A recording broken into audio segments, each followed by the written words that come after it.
Hello, and welcome to Reading to Learn Book Time. I'm Meg. The picture book I want to share with you today is titled The Yellow Star, The Legend of King Christian of Denmark. A legend is a story that has been passed down through time. It's not necessarily verified by history. Our story takes place in the country of Denmark, specifically the capital, Copenhagen. Let's find it on the globe. Here's North America, across the Atlantic Ocean in Europe. In the northern part of Europe sits the country of Denmark.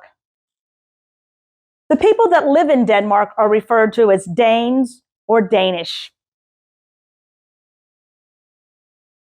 The Yellow Star, the legend of King Christian. I also want to do a shout out to Peachtree Publishing and the author Carmen Agradidi, and the beautiful illustrations are done by Henry Sorensen.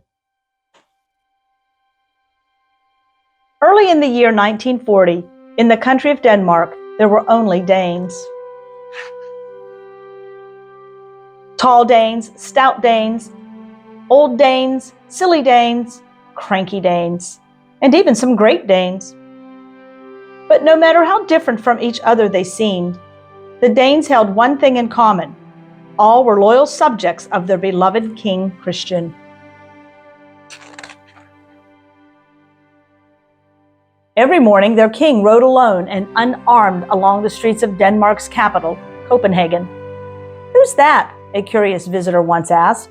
"Why, that's our King Christian," his Danish host responded. "Without a bodyguard?" asked the astonished guest. "My friend," came the proud reply. "A king so loved needs no bodyguard.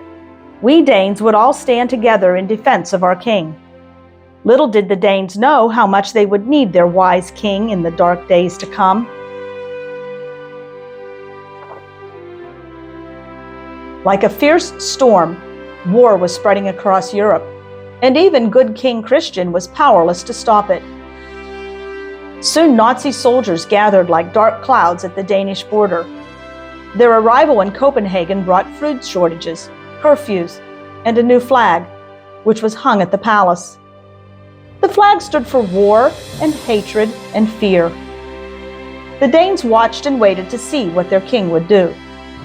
King Christian sent a Danish soldier to remove the flag.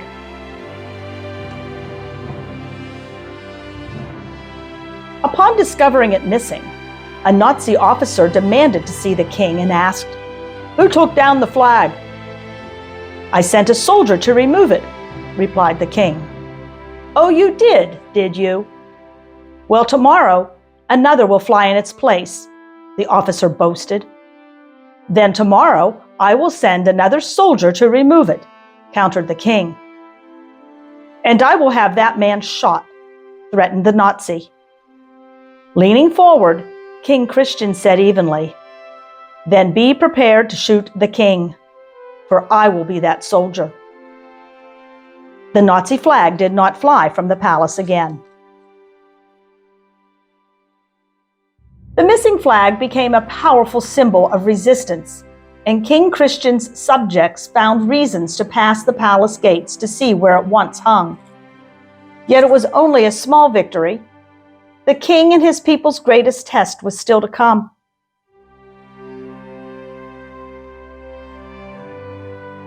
The terrible news arrived quietly, with leaflets that fluttered down on the city of Copenhagen.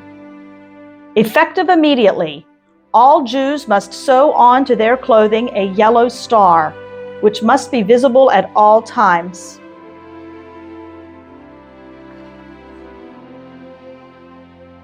The people of Denmark were frightened.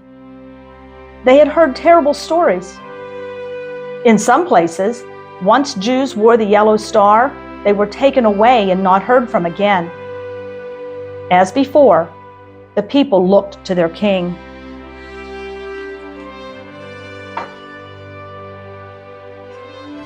This time their king was as frightened as his people.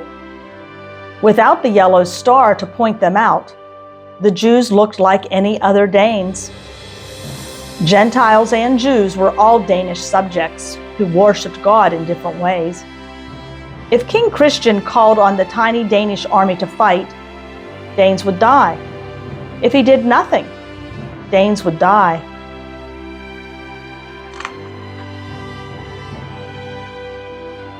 Perhaps it was this riddle of the yellow star that drew King Christian to his balcony that night. The sky was filled with the light of many stars.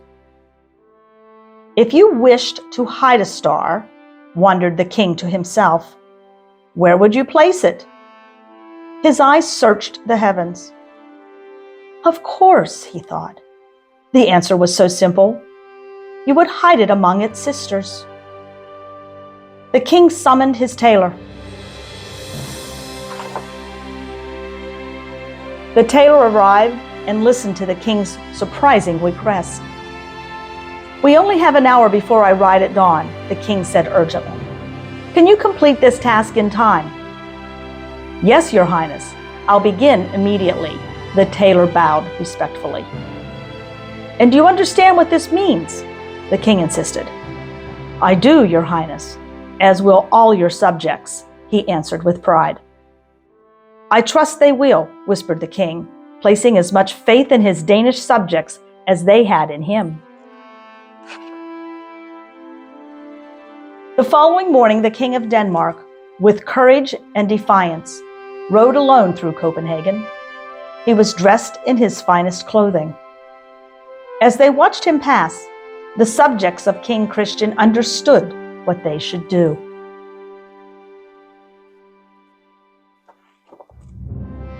And, once again, in the country of Denmark, there were only Danes. And that's the legend of King Christian of Denmark. There are some truths to the legend. There really was a king of Denmark named Christian. He really did support the Jewish people. He really did ride through Copenhagen unescorted and unprotected. His reign was from 1918 to 1944. I hope you enjoyed the beautiful illustrations too. They added so much detail and understanding to the story. And I have with me here something I made, a yellow star, similar to what the Danish people may have had to wear in our legend. I hope you learned something today. Go tell somebody, share it, talk about it so you remember it. Thanks for joining me for Reading to Learn Book Time. I'm Meg. Bye.